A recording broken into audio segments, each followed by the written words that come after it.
KR Raval, electronics instructor, ITI કુબેરનગરમાં કાર્યરત છું.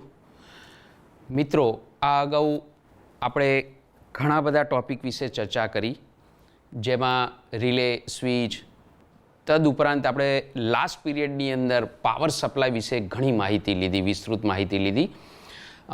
એની અંદર અનરેગ્યુલેટેડ પાવર સપ્લાય સમજ્યા, અનરેગ્યુલેટેડ પાવર સપ્લાયના ડ્રોબેક, એનો ઉપયોગ વિપુલ પ્રમાણમાં થતો નથી એનું પણ આપણે કારણ સમજ્યા. તદુપરાંત એના પછી આપણે રેગ્યુલેટેડ પાવર સપ્લાય વિશે માહિતી લીધી. રેગ્યુલેટેડ પાવર સપ્લાય એટલે કે ઇવન લોડ વેરી થાય છે અથવા તો ઇનપુટ વોલ્ટેજમાં કોઈ પણ વેરિએશન આવે છે કે વધઘટ થાય છે, વધે છે અથવા ઘટે છે, છતાં પણ એ આઉટપુટની અંદર કોન્સ્ટન્ટ વોલ્ટેજ આવે છે. આ સમજ્યા પછી આપણો આજનો જે ટોપિક છે, lesson number 10.3, regulated power supply using IC 78XX એટલે સિરીઝ, એટલે કે બીજા આ જે બંને કોડિંગ છે, ઘણી બધી ICઓ આવે છે એટલે મેં XX લખ્યું છે, XX અને 79XX અને variable power supply by IC LM723 અને IC LM317. આ ટોપિક વિશે આજે ચર્ચા કરવા જઈ રહ્યા છીએ. આ ટોપિકની અંદર આપણે સ્ટેપ બાય સ્ટેપ ઓબ્જેક્ટિવ શેની ચર્ચા કરીશું, એટલે કે પહેલાં ઇન્ટ્રોડક્શન લઈશું, બીજું છે 7-8 સિરીઝની ડિટેલ, એની અંદર કયા કયા પ્રકારો છે, એની જે પિન કન્ફિગ્યુરેશન છે અને એની પોતાની શરતો છે 7-8 સિરીઝની, એ બધી આપણે ચર્ચા કરીશું. ત્યારબાદ જો આ સમજ્યા પછી 7-8 સિરીઝનું કોઈ સર્કિટ ઓપરેશન, તો એ આપણે સર્કિટ દોરીશું અને એનું એક્સપ્લેનેશન, એની માહિતી લઈશું. સેમ વે 7-9 સિરીઝની ડિટેલ, એના જુદા જુદા પ્રકારો, એના પિન કન્ફિગ્યુરેશન, એ IC કેવી હોય છે, કયા કયા પેકેજમાં હોય છે, એ સમજ્યા પછી 7-9 સિરીઝ સર્કિટ ઓપરેશન સમજીશું. પછી નેક્સ્ટ વેરિયેબલ પાવર સપ્લાયની માહિતી લઈશું અને વેરિયેબલ પાવર સપ્લાયની અંદર IC LM317નો સર્કિટ ડાયાગ્રામ શોધી અને વેરિયેબલ પાવર સપ્લાય આપણે ડિઝાઇન કરીશું. તો મિત્રો, આ ઓબ્જેક્ટિવ આપણે આ ચર્ચા કરવા જઈ રહ્યા છીએ. સૌથી પહેલું ઇન્ટ્રોડક્શન. તો તમને ખ્યાલ હશે કે કાલે પાવર સપ્લાય ડિઝાઇન કર્યો આપણે. તો પાવર સપ્લાય ડિઝાઇન કર્યો તો મારે કોઈ બી પાવર સપ્લાય આપણે દોરીએ છીએ. સપોઝ આ છે ટ્રાન્સફોર્મર, એને ઇનપુટમાં 230 વોલ્ટેજ AC આપીશું. ઓકે, ત્યારબાદ અહીંયા બ્રિજ રેક્ટિફાયર, ત્યારબાદ ફિલ્ટર અને આઉટપુટની અંદર you are gating DC voltage. હવે આ જે DC વોલ્ટેજ છે એ વેરિયેબલ છે. એ શેના ઉપર આધાર રાખે છે? આ ઇનપુટ વેરિએશન ઉપર. સપોઝ આપણે કોઈ સર્કિટ છે, કંટ્રોલિંગ સર્કિટ, ડિજિટલ સર્કિટ, એ ડિજિટલ સર્કિટ, તમે મિત્રો ડિજિટલ ઇલેક્ટ્રોનિક્સ ભણ્યા હશો, તો વી રિક્વાયર +5 વોલ્ટેજ ફિક્સ, +12 ફિક્સ. આ સપ્લાય કોન્સ્ટન્ટની જરૂર છે. સપોઝ આપણે અહીંયા 6 વોલ્ટેજનું ટ્રાન્સફોર્મર પણ વાપરીએ છીએ અથવા 5 વોલ્ટેજનું ટ્રાન્સફોર્મર અને બ્રિજ બનાવી અને DC લઈશું તો પણ આપણને કોન્સ્ટન્ટ સપ્લાય મળતો નથી. એટલે જ આપણે આ ટોપિક ઉપર જવા માગીએ છીએ 7-8 અને 7-9 સિરીઝ અને વેરિયેબલ પાવર સપ્લાય, કે જેની અંદર તમારે ઈચ્છનીય વોટ એવર યુ વોન્ટ, તમે જે બી ઈચ્છો છો એ સેટિંગ કરી અને you are getting +5 or +12 on output terminal. Same way, તો હવે આ ટોપિક ઉપર આપણે ચર્ચા કરીએ તો એના વિશે આપણે ફોકસ કરીશું 7-8 સિરીઝ. મિત્રો, 7-8 સિરીઝ કીધું, હવે IC એટલે શું? IC નું ફૂલ નેમ શું? તમારું અર્થઘટન શું છે IC એટલે? IC એટલે કે ઇન્ટિગ્રેટેડ સર્કિટ. ઇન્ટિગ્રેટેડ સર્કિટમાં થોડું ડિટેલમાં જઈએ તો એવી સર્કિટ કે જેની અંદર નંબર ઓફ કમ્પોનન્ટ અને જુદા જુદા કમ્પોનન્ટ આવ્યા છે એને સર્કિટ કહેવાય.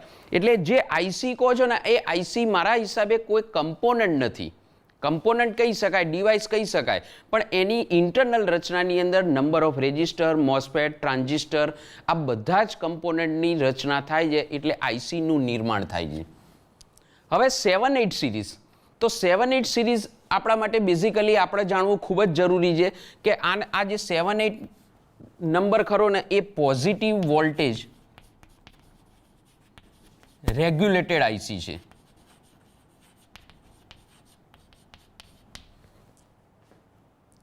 7-8 સિરીઝની આઈસી વાપરીશું જ્યારે પણ, તો તમને એક ફિક્સ થઈ ગયું કે પોઝિટિવ વોલ્ટેજ જ મળશે. ઓકે, બીજું છે જુદી જુદી ટાઈપ્સ. એની અંદર ઘણા બધા પ્રકારો છે. સપોઝ હું લાઈક 7805, 78109, 7812, 7815, 7818 and 7824. મિત્રો, આટલી બધી આઈસી અવેલેબલ છે માર્કેટની અંદર. આટલી બધી અવેલેબલ છે તો એના જે કોડિંગ અહીંયા જે મેં XX લખ્યું છે એ સૌથી ઇમ્પોર્ટન્ટ છે આપણા માટે. તો જુઓ અહીંયા 05 છે. તો આ 05 જે છે ડેટ ઇન્ડિકેટ્સ કે જો આઈસીનો ઉપયોગ તમે 7805 કર્યો હોય તો એ સર્કિટનો આઉટપુટ તમને 5 વોલ્ટેજ ફિક્સ મળશે.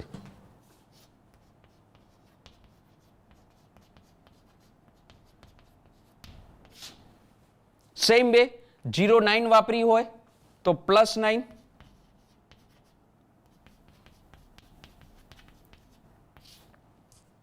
+12,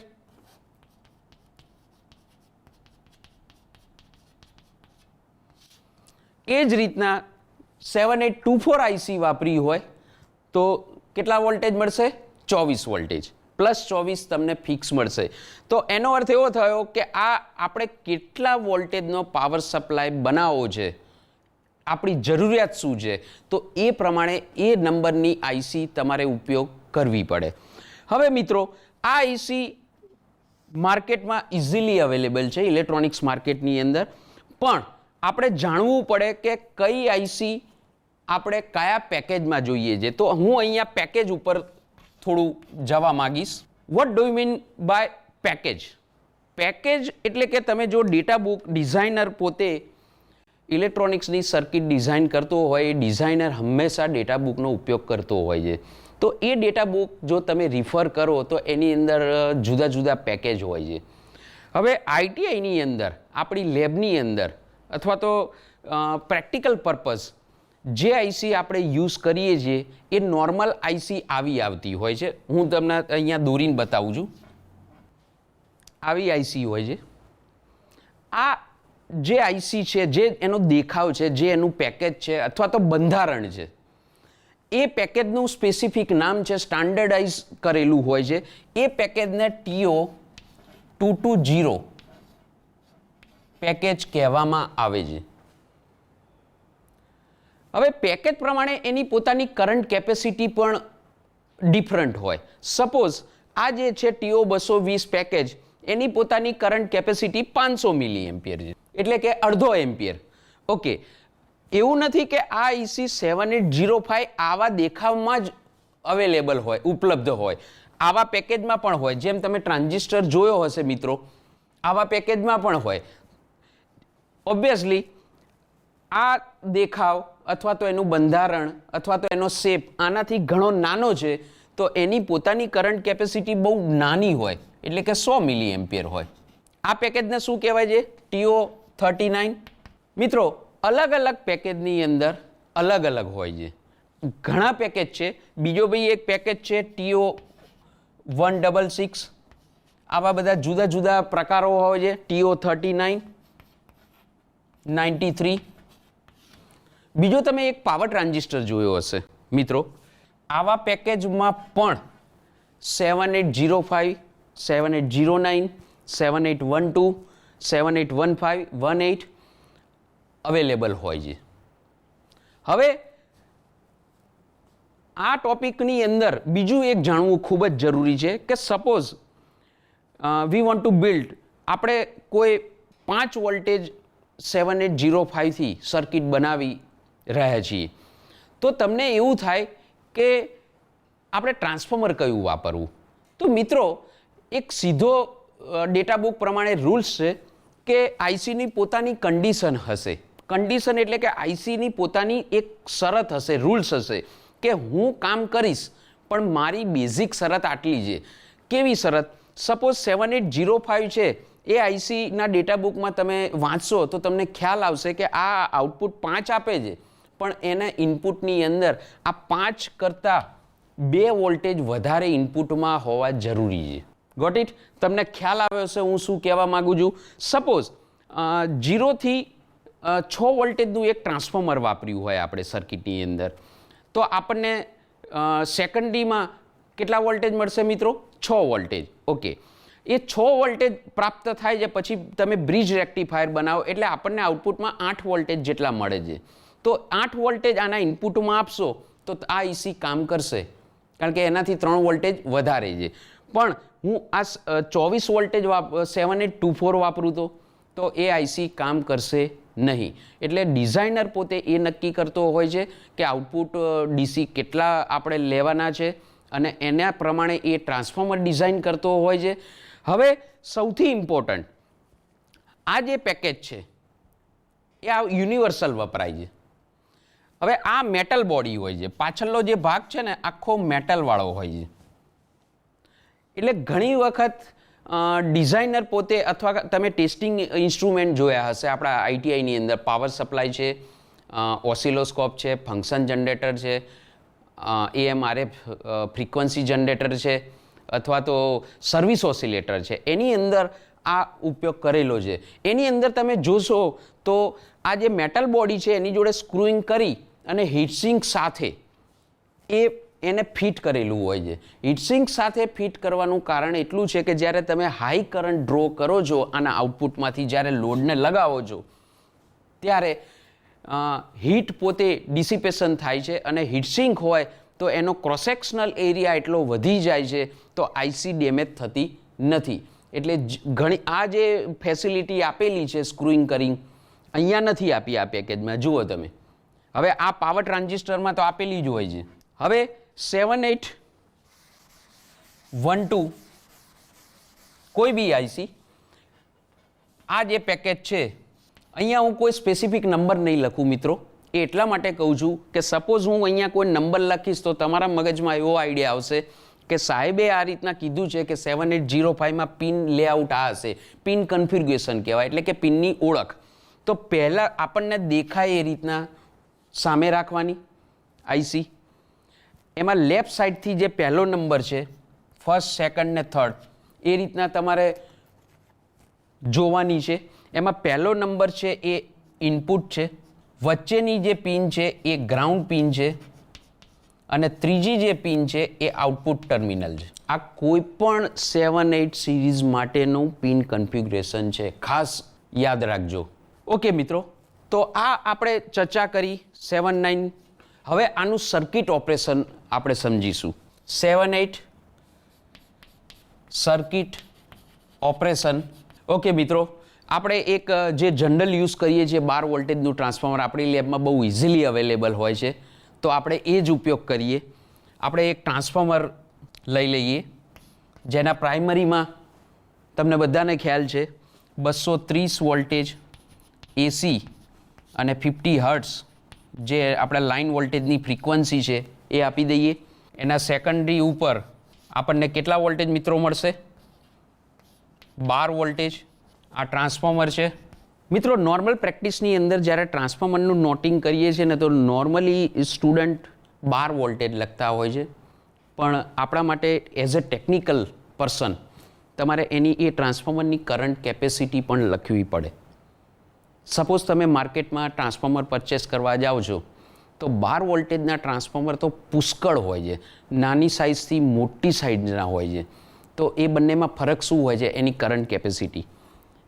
જ્યારે કરંટ કેપેસિટી વધતી હોય છે તો એ પ્રમાણે ટ્રાન્સફોર્મરની સાઇઝ વધતી હોય. હવે આ પાવર સપ્લાય આપણે 500 મિલી એમ્પિયરનો બનાવવા જઈ રહ્યા છીએ, તો આપણે 500 મિલી એમ્પિયરનો ટ્રાન્સફોર્મર વાપરીએ છીએ. હવે હું આ એસી વોલ્ટેજ મળ્યા તો હવે હું શું કરીશ? આ એસી વોલ્ટેજને કન્વર્ટ કરવા માટે હું બ્રિજ રેક્ટિફાયર ઉપયોગમાં કરીશ. અહીંયા હું D1 ને D4 યુઝ કર્યા છે, એ નોર્મલ IN 4007 ઉપયોગમાં કરેલા છે, જે નોર્મલ આપણે લેબની અંદર અસંખ્ય પ્રમાણમાં દરેક પ્રેક્ટિકલની અંદર આપણે ઉપયોગ કરતા હોઈએ. ઓકે મિત્રો, હવે અહીંયા મુદ્દો આવે છે આપણો. આપણે જઈ રહ્યા છીએ, આ એક સાદું રેક્ટિફાયર છે જેને અનરેગ્યુલેટેડ કહીએ, એટલે કે ઇનપુટમાં વધઘટ થશે તો આપણને અહીંયા કેપેસિટર એક્રોસ એ પ્રમાણે ફેરફાર મળશે, જે ફિક્સ નથી. હવે અહીંયા 12 વોલ્ટેજ મળે છે. માની લો આ 230 વોલ્ટેજ અત્યારે એક્ઝેક્ટ છે, તો આપણને અહીંયા 12 વોલ્ટેજ મળશે, રાઈટ? તો આ બ્રિજ રેક્ટિફાયરના આઉટપુટમાં આપણને અહીંયા શું મળશે? ડીસી. એ કેટલા હશે? તો એનું સૂત્ર હું તમને આપી દઉં મિત્રો. આ જે ડીસી વોલ્ટેજ જે અહીંયા પ્રાપ્ત થાય છે ઇઝ ઇક્વલ ટુ √2 VAC. √2 એટલે કેટલા થશે મિત્રો? 1.41 મલ્ટીપ્લાય બાય 12 વોલ્ટેજ કેટલા થશે? 16.8. અહીંયા તમને 16.8 વોલ્ટેજ મળશે આ જગ્યાએ. ઓકે, હવે આપણે અહીંયા કઈ આઈસી વાપરીશું? આગળ ટોપિકમાં મેં ચર્ચા કરી કે 7805 મારે અહીંયા લગાવી હોય તો એની કન્ડિશન શું છે કે એનાથી 2 વોલ્ટેજ વધારે હોવા જોઈએ. કેટલા હોવા જોઈએ એ આપણે ચર્ચા નથી કરી, પણ આ બધી આઈસીઓ જે છે એ 30 વોલ્ટેજ ઇનપુટ સુધી હોય તો પણ એ કામ કરી શકે છે એઝ પર ડેટા બુક. તો આપણે અહીંયા 7805 યુઝ કરીશું. આ કઈ પિન નંબર 1? હું એકચ્યુઅલ દેખાવ નથી અત્યારે દોરતો, આઈસીના નંબર લખી નાખું છું, એટલે કે પિન નંબર 1 ઉપર આનો જે બ્રિજ રેક્ટિફાયરનો આઉટપુટ ગયો એ કનેક્ટ કરવાનો છે. એની 2 નંબરની પિન ગ્રાઉન્ડ છે અને 3 છે એ આઉટપુટ છે. ઓકે, તો અહીંયા આપણને આ ટર્મિનલ ઉપર અહીંયા મેં પાછો આઉટપુટમાં એક કેપેસિટર સેફટી પર્પઝ રાખેલો છે. Again filter whatever the pulsating DC જે પણ એસી હોય એ પાછા ફિલ્ટર થઈ અને આપણને પ્યોર ડીસી મળશે. એટલે એના માટે મેં અહીંયા કેપેસિટર C2 વાપરેલો છે. આ જગ્યાએ આપણને કેટલા વોલ્ટેજ મળશે? +5. મિત્રો, હજી આપણે આ સર્કિટની ચર્ચા કરવા જઈ રહ્યા છીએ તો વધારે તમે ઇન્ડિકેશન પણ મૂકી શકો. અહીંયા +5 ઉપર તમે એક રેજિસ્ટર અને એલઈડી પણ મૂકી શકો. આ રેજિસ્ટર 1 કિલો ઓહ્મ લખી શકો. આ જે આઉટપુટ એલઈડી એટલે કે જેમ તમને +5 વોલ્ટેજ જ્યારે પ્રાપ્ત થાય છે આઈસીમાંથી એટલે એલઈડી ગ્લો થશે. મિત્રો, આટલું પૂરતું નથી. હજી સપોઝ આપણે 12 વોલ્ટેજ જોઈએ છે તો હું આઈસીની અંદર કશું જ કરીશ નહીં. અહીંયા હું 0.5ની જગ્યાએ 1.2 યુઝ કરી લઈશ. એમ એ રાઈટ? તો તમને અહીંયા કેટલા વોલ્ટેજ મળશે? 5 વોલ્ટેજની જગ્યાએ +12 તમને કન્ટિન્યુઅસ મળશે. હું તમને આ +5 અને +12 ઉપર વધારે ફોકસ એટલે કરું છું કે આપણા ડિજિટલના બધા જ પ્રેક્ટિકલ અને ડિજિટલ સર્કિટ જે બી છે, સપોઝ મોબાઈલની અંદર છે અથવા તો અત્યારે એલઈડી ટીવીની અંદર જે પાવર સપ્લાય અને કંટ્રોલિંગ કાર્ડ છે એની અંદર digital IC, counter, flip flop, different type of gates, તો એ બધી જે સર્કિટો છે એ બધી સર્કિટોની જે આઈસી છે એ બધી TTL આઈસી છે અથવા CMOS આઈસી છે. તો આ બધી TTL છે એ +5 ઉપર ઓપરેટ થાય છે અને CMOS આઈસી જે છે એ બધી 12 વોલ્ટેજ ઉપર ઓપરેટ થાય છે. આની 7-4 સિરીઝ હોય છે અને આની 4-0 સિરીઝ હોય છે. તમે જોજો ક્યારેક કંટ્રોલિંગ કાર્ડ એલઈડી ટીવીનું તો એની અંદર આ બધી આઈસીઓ હોય છે, તો એની અંદર +12 વપરાય છે અને પેલાની અંદર +5 વપરાય છે. તો આ રીતના તમે સર્કિટ ઓપરેશન, આ સર્કિટની અંદર હજી થોડું ફોકસ કરીએ. ઇવન આ વોલ્ટેજ છે એ 180 થાય છે, 180 થી 300 થાય છે, તો પણ આના ઘટશે અથવા વધશે તો ફેરફાર ક્યાં આવે છે મિત્રો?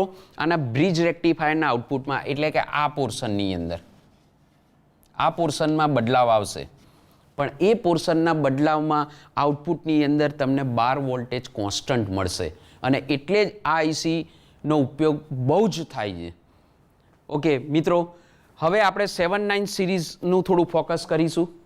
7-9 મેં શરૂઆતમાં 7-8 અને 7-9 જોડે ચર્ચા એટલા માટે નથી કરી મિત્રો કે બંનેના ફંક્શન અલગ છે. ખોટા અનનેસેસરી તમે કન્ફ્યુઝ થઈ જાઓ એટલે સ્ટેપ બાય સ્ટેપ 79 સિરીઝનું હું આપણે હવે ચર્ચા કરીશું. સર્કિટ એક્સપ્લેનેશન નથી કરવું, સિરીઝ ડિટેલ લઈ લઈએ આપણે એની પહેલી. 79 આઈસીને શું કહેવામાં આવે છે? જેમ 78 સિરીઝનું મેં આપણે ચર્ચા કરી, એ આઈસીને શું કહેવાય છે? Positive voltage regulated IC. તો 79 સિરીઝ જે છે એ નેગેટિવ વોલ્ટેજ રેગ્યુલેટેડ આઈસી કહેવામાં આવે છે. મિત્રો, એની અંદર પણ જેટલી 78ની હોય છે એટલી જ 79ની આઈસીઓ હોય છે. એની અંદર પણ જે આપણે ચર્ચા કરી કે 7905, 7909, 7912, 7915, 7918. These are the different type of available in market. 7824 up to 24 સુધી અવેલેબલ છે. પણ આ આઈસી નેગેટિવ વોલ્ટેજ રેગ્યુલેટેડ છે. હવે તમને એવો પ્રશ્ન થાય કે સાહેબ નેગેટિવ વોલ્ટેજની ક્યાં જરૂર પડે? તો એ થોડીક હું ચર્ચા કરી લઉં. તમે ઓપેમ ભણ્યા હશો, કોઈ બી સર્કિટ ઓપેમની, કમ્પેરેટર હોય, ઇન્વર્ટિંગ એમ્પ્લીફાયર હોય કે, તો એની અંદર જે આઈસીઓ છે એમાં પોઝિટિવ સપ્લાય હોય છે +12 અને -12 હોય છે. જો તમે કોઈ બી સર્કિટ હોય એને ગ્રાઉન્ડ આપી અને +12 ઉપર ઓપરેટ કરતા હોય તો તમને ખ્યાલ હશે, ઓસિલોસ્કોપ તમે આટલો યુઝ કર્યો છે, તો એ ગ્રાઉન્ડ લાઇનથી +12 આજે આપણે ગ્રાફ દોરીએ તો એનું જે ફંક્શન છે એ આ રિજિયનમાં જ કામ કરતું હોય છે, રાઈટ? પણ આ બધી આઈસીઓ જે છે, ઘણી બધી આઈસીઓ છે જે નેશનલ સેમિકન્ડક્ટરની આઈસી LM સિરીઝની જેટલી પણ આવતી હોય છે કમ્પેરેટરમાં, એ બધી આઈસી માઇનસ અને પ્લસ વચ્ચે ઓપરેટ થતી હોય છે. તો ગ્રાફ ઉપર સમજીએ કે આ 0 લાઇન છે, રાઈટ? તો આ નેગેટિવ -12. તો એમનો ક્રાઇટેરિયા કેટલો હોય છે? +12 થી -12 વચ્ચે.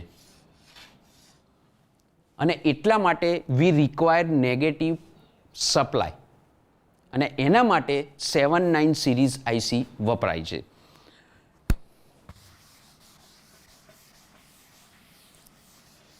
મિત્રો, હવે હું કહીશ તો તમને ખ્યાલ આવશે કે સપોઝ આપણે 7905 વાપરી હોય તો આપણને આઉટપુટ ટર્મિનલની અંદર કેટલા વોલ્ટેજ મળશે? -5 મળશે. Same way you are getting 9 voltage from 7909.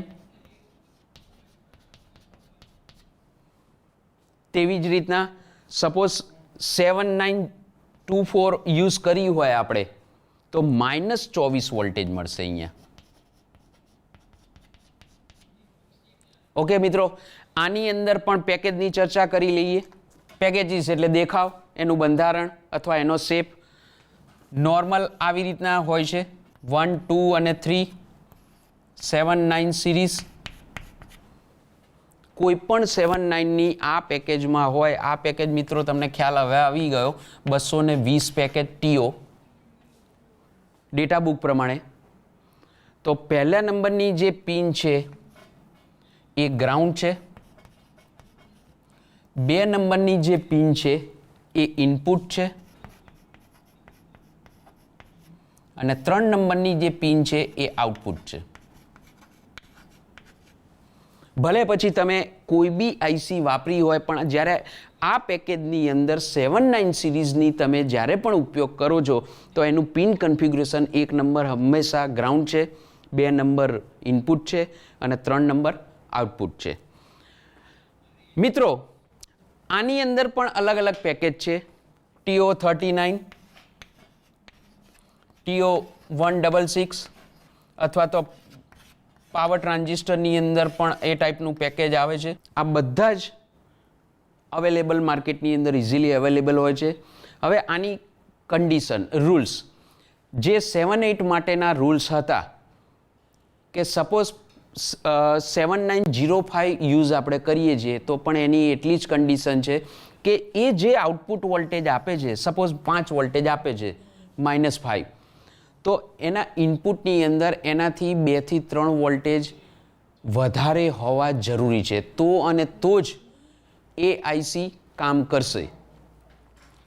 Same way 7924 પણ કામ કરશે. કેટલા વોલ્ટેજ મિનિમમ હોવા જોઈએ?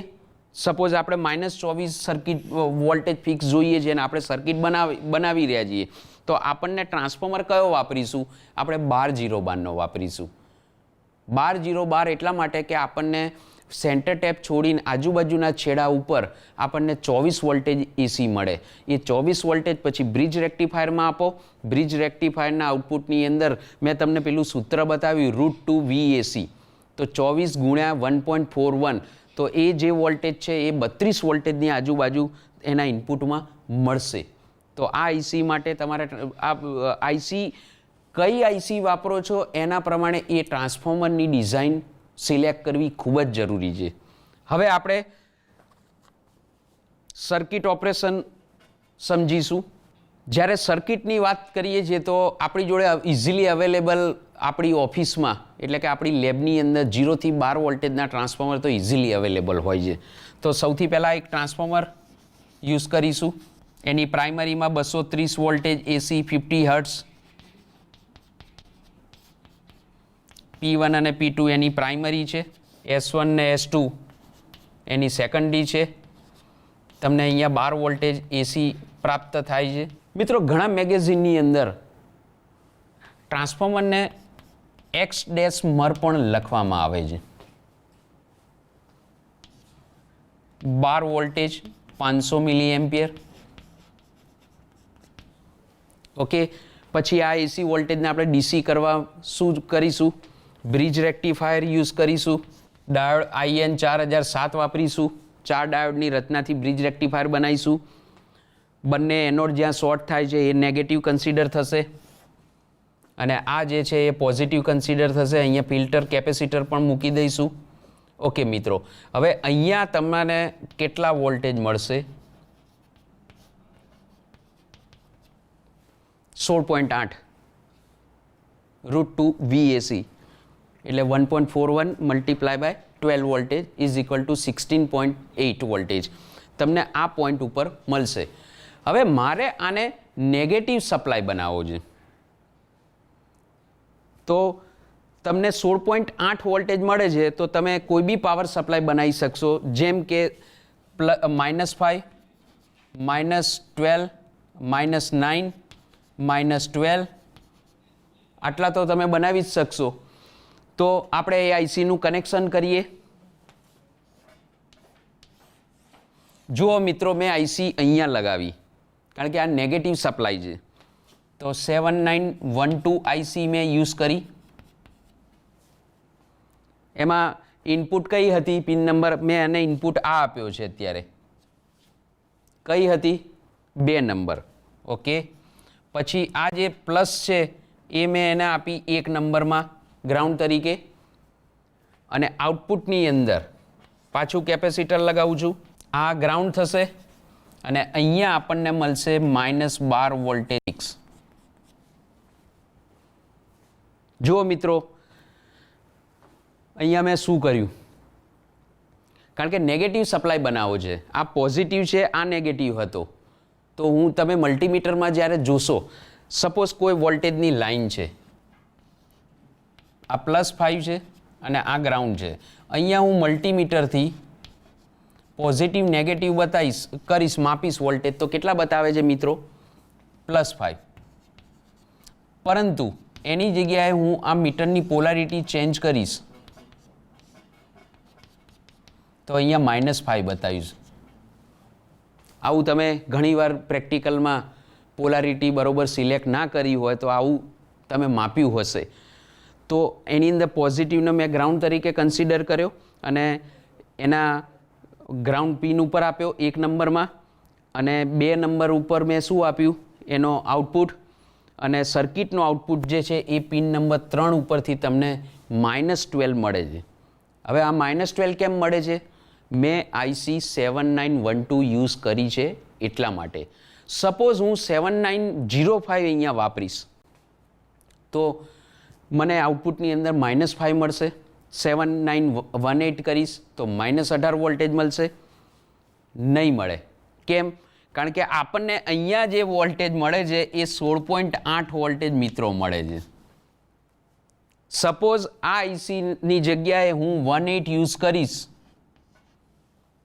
તો આઈસીની પોતાની પરિસ્થિતિ અથવા તો કન્ડિશન અથવા તો રૂલ્સ એવું છે કે એ આઉટપુટમાં જે વોલ્ટેજ આપે છે એના કરતાં 3 વોલ્ટેજ વધારે ઇનપુટમાં જોઈએ તો આપણે અહીંયા કેટલા વોલ્ટેજ જોશે? 21 વોલ્ટેજ. તો અહીંયા 21 વોલ્ટેજ કરવા માટે આપણે શું ચેન્જ કરવું પડશે મિત્રો? ટ્રાન્સફોર્મર. તો હું અહીંયા 15 વોલ્ટેજનું ટ્રાન્સફોર્મર વાપરીશ તો મને અહીંયા આઉટપુટમાં -18 વોલ્ટેજ મળશે. બીજું એક ફિલ્ટર કેપેસિટર. આ કેપેસિટરની વેલ્યુ વધારે છે કારણ કે સૌથી વધારે બ્રિજ રેક્ટિફાયરના આઉટપુટમાં જે ડીસી મળે છે ત્યાં મેક્સિમમ રિપલ હોવાના. રિપલ એટલે શું? આ ચર્ચા આગળ કરી ચૂક્યા છીએ આપણે, પણ છતાં બી જ્યારે પાવર સપ્લાયની ચર્ચા કરીએ છીએ તો આપણા મગજમાં એ બહુ સ્પષ્ટ હોવું જોઈએ કે રિપલ એટલે પલ્સેટિંગ ડીસી, એટલે કે એવા ડીસી વોલ્ટેજ કે જેની અંદર એસીનું કન્ટેન્ટ હોય, એસીનો ભાગ હોય, તો એ દૂર કરવા ખૂબ જ જરૂરી છે. એટલે આપણે કેપેસિટર પાવરફુલ 1000 માઇક્રોફેરાડે વાપરેલો છે. અને આઉટપુટમાં પણ એક બીજો કેપેસિટર કે થોડા પણ રિપલ બાકી હોય તો પણ એનાથી દૂર થઈ જાય. હવે મિત્રો વેરિયેબલ પાવર સપ્લાય વિશે જઈશું. તમે લોકોએ વેરિયેબલ પાવર સપ્લાય ખૂબ જ ઉપયોગ કર્યો છે લેબની અંદર.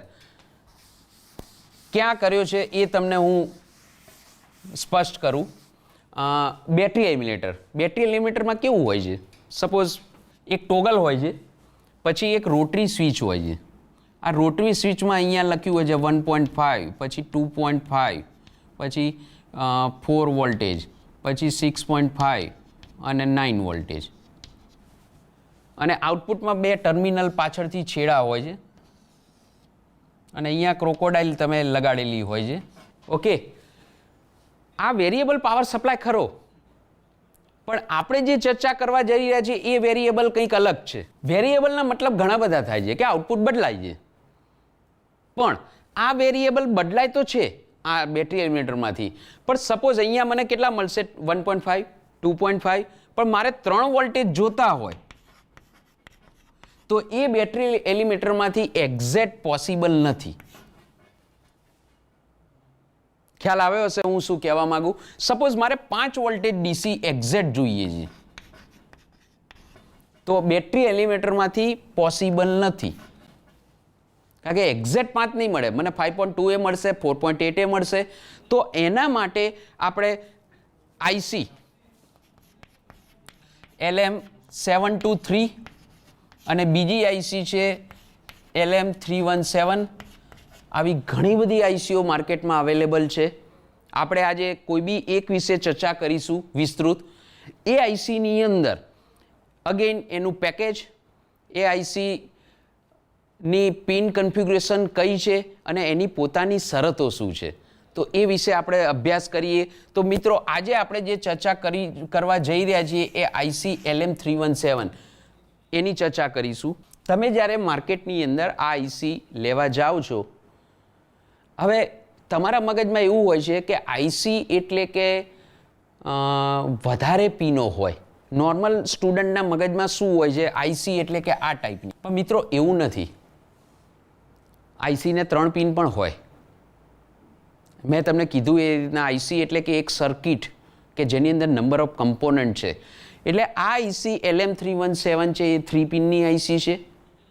માર્કેટની અંદર ઘણી બધી કંપનીઓ બનાવતી હોય છે, જેમ કે નેશનલ સેમિકન્ડક્ટર છે, પછી હિટાચી પણ હોય છે. આવી ઘણી બધી કંપનીઓ બનાવતી, સોનીની પોતાની બી આવતી હોય છે. આ બધાની સ્પેસિફિકેશન એનો ડેટા બુકમાં જુઓ તો બધી એક જ હોય છે, ખાલી મેન્યુફેક્ચર જે છે એ બધા અલગ અલગ હોય છે. હવે આ આઈસી અલગ અલગ પેકેજમાં પણ હોય છે. આ કયું પેકેજ છે હું જે દોરી રહ્યો છું એ 220 TO 220. મિત્રો એની અંદર તમને દેખાય એ રીતના નંબર વાંચવાનો, આને લેફ્ટ સાઈડથી 1 2 3 નંબર. પહેલો જે છે એ એડજસ્ટેબલ પિન છે. બીજો નંબર જે છે એ આઉટપુટ છે અને ત્રીજો જે છે એ ઇનપુટ છે. આ IC પણ અલગ અલગ પેકેજમાં અવેલેબલ છે, જે પેલું ટ્રાન્ઝિસ્ટર જેવું જે છે, પાવર ટ્રાન્ઝિસ્ટર જેવું જે છે પેકેજ એ, અને દરેકની પોતાની કરંટ કેપેસિટી અલગ અલગ હોય છે. આની પોતાની કેપેસિટી અગેન મેં આપણે ચર્ચા કરી મુજબ 500 મિલી એમ્પિયર સુધીની છે 220 પેકેજની. ઓકે, આ પિન કન્ફિગ્યુરેશન જો આપણા મગજમાં રહ્યું તો આપણને હવે કોઈ બી સર્કિટ બનાવો તો એનું કનેક્શન કઈ પિન ઉપર આપવું એ સ્પષ્ટ થઈ ગયું. હવે સૌથી ઇમ્પોર્ટન્ટ વસ્તુ કે એની પોતાની કન્ડિશન, આ IC કામ કેવી રીતના કરે છે તો એની થોડી ચર્ચા કરીએ. VI stands for input. એની ઇનપુટ પિન કઈ હતી મિત્રો? 3 નંબર, આ 1 નંબર અને આ 2 નંબર આઉટપુટ. એની LM317 IC નો જ્યારે ડેટા બુકના રૂલ્સ તમે વાંચો તો તમને ખ્યાલ આવશે કે એ IC જે છે એ 1.24 થી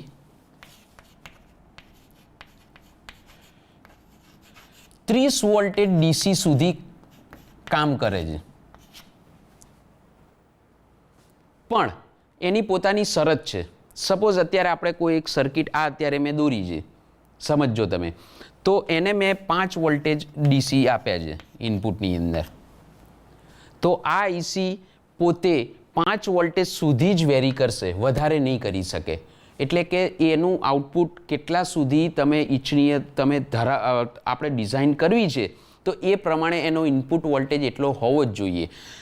બીજું કે અહીંયા R1 ને R2 મેં દોરેલા છે. તમે R1 જુઓ તો એડજસ્ટેબલ પિનમાંથી આ પિન છે એડજસ્ટેબલ, આ છે ઇનપુટ અને આ પિન છે આઉટપુટ. આ એની ડેટા બુકની ડિઝાઇન છે. તો તમે જુઓ એડજસ્ટેબલ પિનમાં 1 નંબરમાંથી એક રેજિસ્ટર R2 ગ્રાઉન્ડ કરેલો છે અને એક રેજિસ્ટર એવો છે જે આઉટપુટમાંથી એડજસ્ટેબલમાં આપેલો છે. તો આ બંનેનું કેલ્ક્યુલેશન કરી અને આપણને આઉટપુટ વોલ્ટેજ મળે છે. તો એનું એક સૂત્ર છે મિત્રો, V output is equal to 1.24 1 plus R2 divided by R1. આ સૂત્ર સૌથી અગત્યનું સૂત્ર છે, એ આઉટપુટ વોલ્ટેજનું છે. હજી વધારે તમને ખ્યાલ ના આવ્યો હોય તો હું થોડું ડીપમાં જઉં. સપોઝ અહીંયા આપણને 15 વોલ્ટેજ DC આપણે આ સર્કિટને આપીએ છીએ, સમજો તમે. અહીંયા હું 200 ઓહમનો રેજિસ્ટર યુઝ કરું છું. હવે તમને એવું થાય કે સાહેબ 220 ઓહમનો રેજિસ્ટર તો માર્કેટમાં અવેલેબલ નથી, 220નો હોય છે, બીજો 180નો હોય છે. પણ મિત્રો 200 ઓહમના રેજિસ્ટર સિરીઝમાં કરો તો તમને 200 ઓહમ મળી જાય. ઓકે, બીજું કે તમે કલર કોડ ભણ્યા છો, ઇન્ડિયન સ્ટાન્ડર્ડ અને અમેરિકન સ્ટાન્ડર્ડ. તો ઇન્ડિયન સ્ટાન્ડર્ડની અંદર 200 ઓહમનો અવેલેબલ નથી, એટલે કે 4 બેન્ડવાળો, પણ 5 બેન્ડવાળો જે અમેરિકન સ્ટાન્ડર્ડ છે એમાં 200 ઓહમનો ઇઝીલી અવેલેબલ છે, જેને 1% રેજિસ્ટર કહેવાય છે. તો આ 200 ઓહમનો રેજિસ્ટર મેં યુઝ કર્યો હોય, એઝ્યુમ કરો, અને આ જે છે એ માની લો 5 કિલો ઓહમ અથવા તો 3 કિલો ઓહમ. ઓકે, તો શું થાય છે એ જોઈ લઈએ આપણે. અહીંયા આપણે ગણતરી કરીએ. આ ગણતરી હું અહીંયા કરું છું. 1.24 1 પ્લસ R2 કેટલો યુઝ કર્યો છે? 3000 ભાગ્યા 200 ઓહમ 15 1.24 1 પ્લસ 15 એટલે 16 થશે. તો મિત્રો આ કેટલો આવશે? 16 ગુણ્યા 1 અને 16 દુ 32, એટલે મારા હિસાબે 19 વોલ્ટેજ જેટલા આવશે આઉટપુટની અંદર. તો આ પરિસ્થિતિમાં નહીં આવે. કેમ? કારણ કે આપણે કેટલા આપ્યા છે ઇનપુટ? 15. પણ આને જો તમે ટ્રાન્સફોર્મરની ડિઝાઇન એટલી કરી નાખો 20, તો તમને વેરિયેબલ અહીંયા આઉટપુટમાં 19 વોલ્ટેજ ફિક્સ મળશે. મિત્રો IC LM317 વેરિયેબલ પાવર સપ્લાયની IC છે. એના પિન કન્ફિગ્યુરેશન સમજ્યા, એની પોતાની કન્ડિશન રૂલ્સ નંબર 1 કે એ આઈસી તમારે કેટલા આઉટપુટ વોલ્ટેજ વેરિયેબલ જોઈએ છે તો એ પ્રમાણે એના ઇનપુટ વોલ્ટેજ એનાથી 2 વોલ્ટેજ વધારે હોવા જોઈએ તે સમજ્યા, પ્લસ એનું આઉટપુટનું સૂત્ર આ સૌથી ઇમ્પોર્ટન્ટ છે 1.24 બ્રેકેટમાં 1 plus R2 divide by R1. હવે આપણે એક પાવર સપ્લાય ડિઝાઇન કરીશું યુઝિંગ આઈસી LM317 અને એ કેવી રીતના કામ કરે છે અને એના કેલ્ક્યુલેશન એ આપણે સમજીશું. મિત્રો હું સર્કિટ દોરું છું, જોડે જોડે આપણે બધું વસ્તુ સમજતા જઈએ એ એટલા માટે કે મારે તમને સમજાવવાનું છે, પ્રેક્ટિકલ લેબની અંદર પરફોર્મ તમારા લોકોને કરવાનું છે. એટલે તાલીમાર્થી મિત્રો તમે જોડે જોડે બી સમજતા જજો કે હું શું કહેવા માગું છું. સૌથી પહેલાં આપણે એક ટ્રાન્સફોર્મર લઈશું 230 વોલ્ટેજ એસી 50 હર્ટ્ઝ પ્રાઇમરીને આપી દઈશું ટ્રાન્સફોર્મરની. આ ટ્રાન્સફોર્મર આપણે યુઝ કર્યું છે 12 વોલ્ટેજ 500 મિલી એમ્પિયર. અહીંયા આપણે એક બ્રિજ રેક્ટિફાયર યુઝ કરી લઈશું. બ્રિજ રેક્ટિફાયરની રચનામાં 4 ડાયોડ ઉપયોગ કરવામાં આવે છે અને એ ડાયોડ તમને મનગમતા એટલે કે આપણી જોડે ઇઝીલી અવેલેબલ જે લેબની અંદર હોય છે એ કયા હોય છે મિત્રો? IN 4007 એ આપણે લઈ લીધા, આ રીતનું કનેક્શન કર્યું. બ્રિજ રેક્ટિફાયરના આઉટપુટમાં જે આપણને વોલ્ટેજ મળે છે ત્યાં આપણે એક ફિલ્ટર કેપેસિટર યુઝ કરીશું. ઓકે, હવે શું કરીશું? આ પાવર સપ્લાયને આપણે વેરિયેબલ બનાવવો છે અને એટલા માટે આપણે સૌથી પહેલાં આઈસી LM317 એની પરિસ્થિતિ, એની કન્ડિશન, રૂલ્સ, એ આઈસી કેવી હોય છે, એના પિન કન્ફિગ્યુરેશન કેવા હોય છે, ઇનપુટ પિન કઈ, આઉટપુટ કઈ, એડજસ્ટેબલ કઈ, એની આપણે ચર્ચા કરી. હવે આ જ પાવર સપ્લાયને આપણે વેરિયેબલ બનાવવો છે. તો મિત્રો જોઈએ અહીંયા કેવી રીતના આપણે બનાવીશું. પહેલાં તો આ જે છે એ ઇનપુટમાં આપી દઈશું. ઇનપુટ પિન એની કઈ હતી? 3 નંબર. તમને ખ્યાલ હશે આઈસી આ ઇનપુટ હતી, પહેલી એડજસ્ટેબલ હતી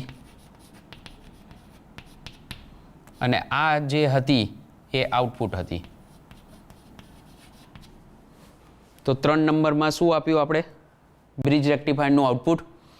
હવે આ 1 નંબર જે એડજસ્ટેબલ છે, જ્યાં આપણે વેરિયેબલ પાવર સપ્લાય બનાવવાનો ત્યાં હું પોટ મૂકી દઈશ. 5 કિલો ઓહમનો પોટ હું મૂકી દઈશ, જેને હું નામ આપું છું R2 આપણા સૂત્ર પ્રમાણે. એ એક રેજિસ્ટર જ છે. પછી આઉટપુટની અંદર એડજસ્ટેબલથી આ પિન નંબર કઈ થશે? 2 નંબર આઉટપુટ. ત્યાં એક રેજિસ્ટર R1 હું લગાડીશ અને આની અંદર હું આની વેલ્યુ છે 500 ઓહમ કરું છું. હવે જોઈએ કે આ સર્કિટની અંદર આઉટપુટ કેવી રીતના વેરિયેબલ આવે છે. હજુ સુધી આપણને એ ખ્યાલ નથી કે આઉટપુટ ડીસી કેટલા મળશે. આ પોર્ટના ચેન્જ કરવાથી તમે વેરિયેબલ પાવર સપ્લાય જોયો છે, એની અંદર પોર્ટ હોય છે. ઘણી વખત પાવર સપ્લાયને ઇક્વિપમેન્ટની અંદર ડિસ્પ્લે પણ હોય છે. તો એની અંદર સપોઝ 5 વોલ્ટેજ આમ વેરી કરો તો આપણે પછી એને સેટિંગ બંધ કરી અને આપણને આઉટપુટમાં +5 મળે છે. આની અંદર શું થાય છે એ આપણે સમજીએ. મિત્રો ખૂબ જ અગત્યનું છે આ વસ્તુ. સપોઝ આનું આઉટપુટનું સૂત્ર કયું છે તમને ખ્યાલ છે? 1 plus R2 divide by R1. Okay, તો શરૂઆતમાં પોટ મિનિમમ હોય છે, એટલે કે ઇક્વિપમેન્ટની અંદર 0 હોય છે. તો એ વખતે મિનિમમ હોય તો એ પરિસ્થિતિની અંદર હું રેડ ચોક લઈને તમને સમજાવવા ટ્રાય કરીશ. આ પોટ મેક્સિમમ અહીંયા આવશે, રાઈટ? તો આ બંને ટર્મિનલ શોર્ટ થઈ ગયા તો 0 થઈ ગયો. તો પોટ જ્યારે મિનિમમ હોય છે, અહીંયા હું લખું છું પોટ મિનિમમ હોય, એ પરિસ્થિતિમાં એની વેલ્યુ કેટલી થશે R2ની મિત્રો? 0. તો V0 is equal to 1.24 1 plus 0 divide by R1. Am I right? હવે 0ની નીચે હું R1ની વેલ્યુ લખું 500 ઓહમ તો કોઈ મતલબ જ નથી, કારણ કે 0ની નીચે કોઈ બી કિંમત હોય તો એનો જવાબ કેટલો હોય છે મિત્રો? 0. તો 1.24 1 plus 0 so is equal to 1.24. જ્યારે પોટ મિનિમમ હોય છે, મિનિમમ, ત્યારે આઉટપુટમાં તમને 1.24 વોલ્ટેજ મળે છે. હવે બીજી પરિસ્થિતિની અંદર પોટ મેક્સિમમ હોય ત્યારે, પોટ મેક્સિમમ હોય તો એની જે પોતાની વેલ્યુ છે 5 કિલો ઓહમ માર્કેટની અંદર ઇઝીલી અવેલેબલ છે. પોટ પંકજ કંપનીના પણ આવતા હોય છે, બીજા આરી કંપનીના પણ આવતા હોય છે, સાતો કંપનીના પણ આવતા હોય છે અને મેક્સ કંપનીના પણ પોટ આવતા હોય છે. કાર્બન પોટ બી હોય, વારવાઉન્ડ પણ હોય છે, જે તમે યુઝ કરો એ પ્રમાણે. સપોઝ પોટ મેક્સિમમ થયો તો બંને પોટ મેક્સિમમ ક્યારે થશે? આ મિનિમમમાંથી ધીમે ધીમે અહીંયા જતો રહે એટલે આખો રેજિસ્ટર પિક્ચરમાં આવી ગયો, આખી વેલ્યુ. તો એ વખતે પોટની વેલ્યુ કેટલી હશે મિત્રો? 5 કિલો ઓહમ. તો આ સૂત્રની અંદર V0 is equal to 1.24 1 plus R2 ની કિંમત 5K એટલે કે 5000 ડિવાઈડ બાય 500 ઓહમ. સાદું રૂપ આપીએ, એને સોર્ટ આઉટ કરીએ. 1.24 1 પ્લસ 1.24 ઇઝ ઇક્વલ ટુ 11. ગુણાકાર કરી નાખીએ. 13.64 વોલ્ટેજ. એટલે કે જ્યારે પોટ મિનિમમ હોય ત્યારે આપણને આઉટપુટ 1.24 મળે છે. જ્યારે પોટ મેક્સિમમ હોય ત્યારે આપણને આઉટપુટ એટલે વોલ્ટેજ ક્યાંથી ક્યાં મળે છે? 13.64. મિત્રો આ સૌથી અગત્યનું છે. એ કેવી રીતના કામ કરે છે? આનો અર્થ એવો થયો, સપોઝ આ પાવર સપ્લાય આપણે આઈટીઆઈની અંદર લેબની અંદર બનાવી દઈએ એક પ્લાસ્ટિકના બોક્સની અંદર, અને આપણને +5 જોતા હોય, આઉટપુટમાં મલ્ટીમીટર મૂકીને એટલું પોટ સેટિંગ કરવાનું કે +5 મળે. 12 વોલ્ટેજ જોતા હોય તો 12 વોલ્ટેજ એ પ્રમાણે સેટિંગ કરી મલ્ટીમીટરથી માપી અને તમે જે પણ વોલ્ટેજ તમારે જોઈએ છે you are gating from the output terminal. મારા હિસાબે જો તમને આટલી ખ્યાલ આવતો હોય, આ આઈસીની કિંમત માર્કેટની અંદર 8 રૂપિયા જ છે. ડાયોડની કિંમત તમને ખબર હશે રૂપિયાના 2 આવતા હોય છે. તો તમે જનરલ પર્પઝ પીસીબી ઉપર આ સર્કિટ બનાવી અને તમારા ઘરે પણ રાખતા હોય તો ઘરે પણ કોઈ એવા પ્રેક્ટિકલ પોસિબલ થઈ શકે. આ બધી વસ્તુ મારે તમને કહેવાનું, સમજાવવાનું કારણ કંઈક અલગ છે. તમે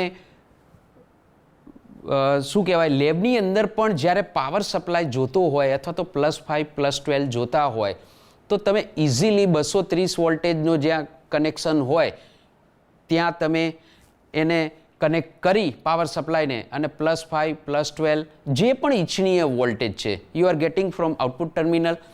બીજું મિત્રો એક પ્રશ્ન એવો પણ મને થાય છે, તમારા આઈટીઆઈની અંદર અથવા તો આપણી આઈટીઆઈની અંદર લેબની અંદર વેરિયેબલ પાવર સપ્લાય હોય છે.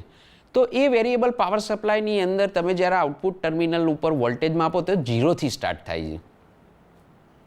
જ્યારે અહીંયા તમે જુઓ 1.24 વોલ્ટેજ છે. તો તમારે 1 વોલ્ટેજ જોતા હોય તો અથવા તો 0 જોતા હોય, 0થી સ્ટાર્ટ કરવા હોય તો તમે શું કરી શકો આ ડિઝાઇનની અંદર? તો મારા હિસાબે તમે ડાયોડ ભણ્યા હશો.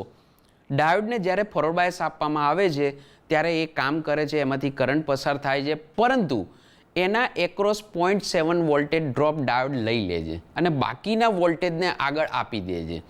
તો અહીંયા આપણે આ જ સર્કિટની અંદર જો અહીંયા 2 ડાયોડ સિરીઝમાં રાખીએ તો તમને આઉટપુટ વોલ્ટેજ 0થી મળશે.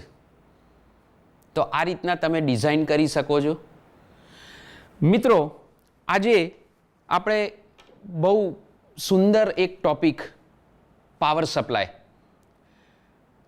તમને વોટ એવર યુ વોન્ટ, તમારે જે બી ઇચ્છનીય વોલ્ટેજ જોતા હોય, સપોઝ પોઝિટિવ વોલ્ટેજ જોઈએ છે તો તમે આઈસી 78 સિરીઝ વાપરી, +5 જોતા હોય તો 7805 વાપરો, +12 જોતા હોય તો 7812 વાપરો. એવી જ રીતના સપોઝ -5 જોતા હોય તો 7905, -12 જોતા હોય તો 7912 યુઝ કરીને તમે વાપરી શકો. અથવા તો તમે વેરિયેબલ પાવર સપ્લાય આઈસી LM317થી પણ સર્કિટ બનાવી અને ઇચ્છનીય વોલ્ટેજ આઉટપુટ ટર્મિનલમાં મેળવી અને તમે પ્રેક્ટિકલ પરફોર્મ કરી શકો છો. તો આ વસ્તુ હું આશા રાખું છેલ્લે કે આજે આપણે આ બધા જ ટોપિકની સરસ ચર્ચા કરી અને છેલ્લે હું એક જ આશા રાખું છું તમારા તરફથી કે તમે જો 7, 8, 7, 9 અને LM317 જો તમે પરફેક્ટ તમારા જે કન્ફ્યુઝન છે એ દૂર કર્યા હોય તો એક પાવર સપ્લાય બનાવો +5, +12, -5, -12 અને એક વેરિયેબલ પાવર સપ્લાય અવશ્ય બનાવો. એ તમારા ઘરે પણ જરૂરી છે. ઘરે જો આ તમારી જોડે હોય તો ઇઝીલી કોઈ રિપેરિંગ પણ કરી શકો અથવા તો તમારે પ્રેક્ટિકલ પરફોર્મમાં કોઈ પણ કન્ફ્યુઝન હોય તો એ તમે રિમૂવ કરી શકો ત્યારે જ કે જ્યારે તમે આ પાવર સપ્લાય જાતે ડિઝાઇન કરો ત્યારે જ. મિત્રો છેલ્લે થેન્ક યુ સો મચ.